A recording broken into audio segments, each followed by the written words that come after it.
کسی نے سوال کیا ہے حائضہ عورت درس میں سننے کے لیے مسجد میں آ سکتی ہے؟ نہیں، اسے مسجد جو مصلی ہے اس کے اندر نہیں آنا چاہیے، لیکن اس کے ساتھ کوئی ایسی جگہ، کوئی ایسا کمرہ، وہاں پر وہ سائڈ پہ بیٹھ جائے، مسجد کے اندر نہ آئے۔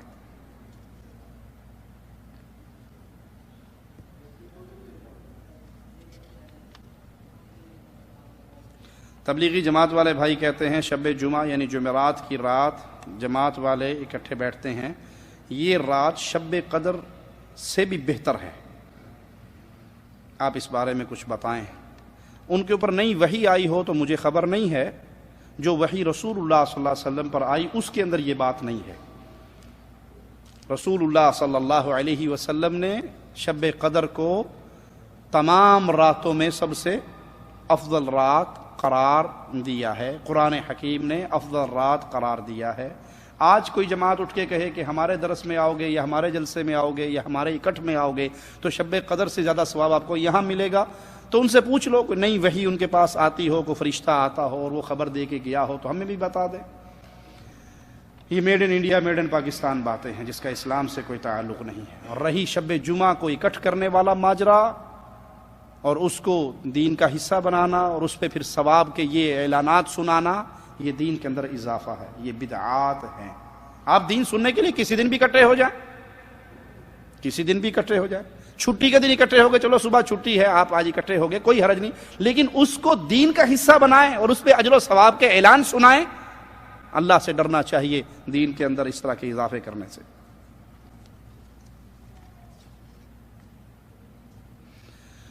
عقیدہ توحید بیان کرنے سے لوگوں میں اختلاف ہوتا ہے، کیوں نہ امت کو ایک کرنے کے لیے کوشش اور محنت کی جائے، اور لفظ عقیدہ بھی 200 یا 300 سال پہلے کی ایجاد ہے۔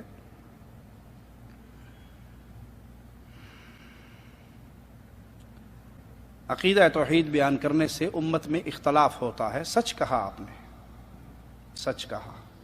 ہر نبی نے جب اپنی قوم کو توحید کی دعوت دی تو اختلاف ہوا، کچھ جہنمی لوگ نکل گئے، کچھ جنتی لوگ نکل گئے، جو نبی کے ساتھ چل پڑے وہ جنتی گروہ میں شامل ہو گئے، جو نبی کے دشمن ہو گئے وہ جہنمی گروہ میں شامل ہو گئے۔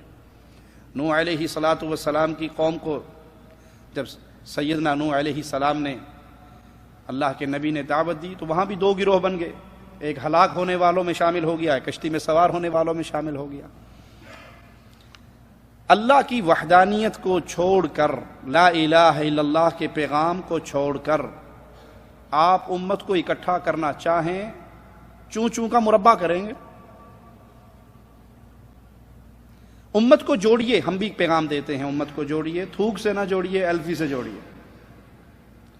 آپ ترخان کے پاس جائیں، ایک لکڑی لے جائیں ٹیڑھی اور ایک لکڑی لے جائیں سیدھی، ترخان سے کہو بھائی جی کیل مارے جے تھے، اس پہ کیل مار دو، ان دونوں کو جوڑ دو، وہ کیل مار سکے گا؟ ایک لکڑی سیدھی ایک لکڑی ٹیڑھی، کیل لگے گا اس پہ؟ ترخان پہلے کیا کرے گا؟ رندہ مارے گا، اس کا ٹیڑھ نکالے گا، ٹھیک ہے؟ اب رندہ مارتے ہوئے لکڑی گھسے گی نہیں، کٹے گی نہیں، وہ جتنا ٹیڑھ ہوگا وہ سب نکل جائے گا، جو سیدھی آخر میں سوٹی بچے گی نا اس کو دوسری پر رکھ کے کیل مارے گا۔ اب یہ ٹوٹ سکتی، یہ جوڑ پکا ہے۔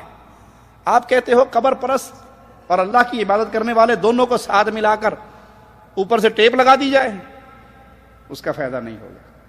پہلے مشرک کا ٹیڑھ نکالو، اس کا شرک نکالو، اسے توحید پہ لے کے آؤ، اور پھر اس کے بعد اس کو اہل ایمان کی جماعت میں شامل کرو، یہ جوڑ کبھی نہیں ٹوٹے گا۔